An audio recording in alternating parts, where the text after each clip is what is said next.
কাবিরা গুনাহ যদি আমরা করি তাহলে দুনিয়াতে শাস্তির কথা উল্লেখ আছে।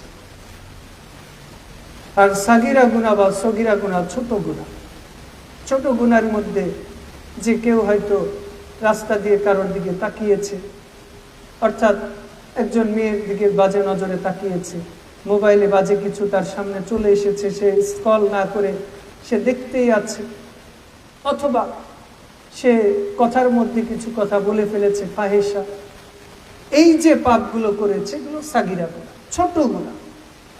এই ছোট গুনাহগুলো কেউ যদি ভালো কাজ করে তাহলে এই ছোট গুনাহ আল্লাহ মাফ করে দেন। সুবহানাল্লাহ।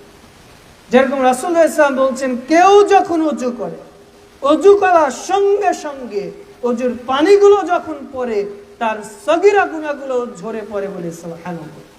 রাসূলুল্লাহ সাল্লাল্লাহু আলাইহি ওয়াসাল্লাম বলছেন, তিরমিজির হাদিস, কোন ব্যক্তি যখন সালাতে দাঁড়ায় রাফউল ইয়াদাইন করে, তার হাত দিয়ে যত সগীরা গুনাহ করেছে আল্লাহ এটা মাফ করে দেয় বলে সুবহানাল্লাহ।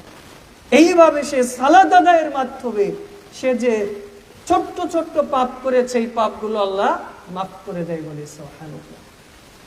তার মানে ছোট পাপ বা সগীরা গুনাহ যেগুলো, এগুলো নেক আমলের মাধ্যমে আল্লাহ ক্ষমা করে। কিন্তু কেউ যদি মনে করে যে আমি তো ছোট পাপ করলাম, তেমন কিছু করি নাই, মোবাইলে একটা খারাপ ভিডিও দেখেছি, তেমন কিছু করি নাই, কথার মধ্যে একটা ফাহিশা কিছু বলে ফেলেছি, তেমন কিছু করি নাই, সালাতের মধ্যে একটু বেশি বেশি হাত পা নড়াচড়া করেছি, মোবাইল ফোন টিপাটিপি করেছি, তেমন কিছু করি নাই, মসজিদের মধ্যে এসে হাসাহাসি করেছি, অপ্রয়োজনীয় কথা বলেছি।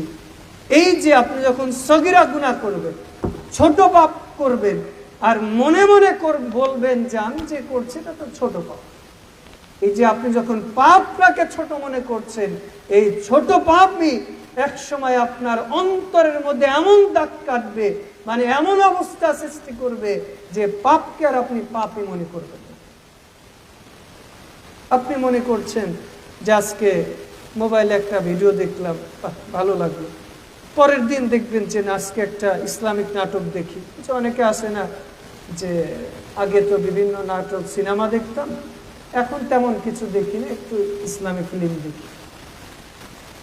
আপনি চিন্তা করছেন যে ইসলামী নাটক দেখি, ফিল্ম দেখি, অথবা কিছু কার্টুন দেখি, ফানি ভিডিও দেখি, দেখতে দেখতে আপনি পরের দিন দেখছেন যে না, এই নাটকটা তো ভালোই মনে হচ্ছে, দাড়ি টুপিওয়ালা মানুষ, এই নাটকটা দেখ।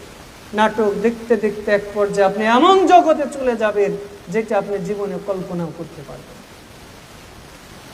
আপনি হয়তো 2 দিন, 5 দিন, 7 দিনের মধ্যে যে পাপ আপনি কল্পনাও করেন নাই, এখন আপনার কাছে সেটা মামুলি ব্যাপার মনে হয়, আপনার কাছে কিছুই না মনে হয়, আপনার কাছে মনে হয় এইটা আর কি বড় পাপ, এইটা আর কি বড় পাপ করলাম, এই পাপ আল্লাহ মাফ করে দিন।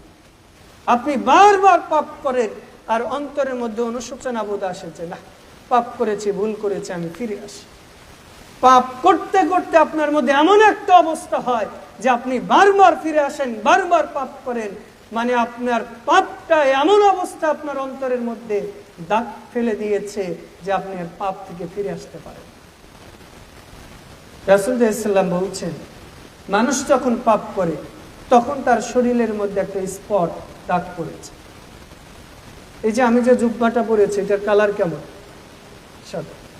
এইখানে যদি আমি একটা কলম দিয়ে কালো বা লাল দাগ দিই, দেখা যাবে না? ওখান থেকেই কিন্তু দেখা যাবে। তো ঠিক মানুষের অন্তর, কলব, এটা হচ্ছে একেবারে পরিষ্কার পরিচ্ছন্ন। এই কলবের মধ্যে যখন কেউ পাপ করে, পাপ করার সঙ্গে সঙ্গে একটা দাগ পড়েছে, আবার যখন পাপ করে আবার দাগ পড়ে যায়, আবার যখন পাপ করে আবার দাগ পড়ে যায়, দাগ পড়তে পড়তে এমন এক পর্যায়ে চলে যায় যখন তার অন্তরে ঈমান বলতে আর কিছু থাকে না।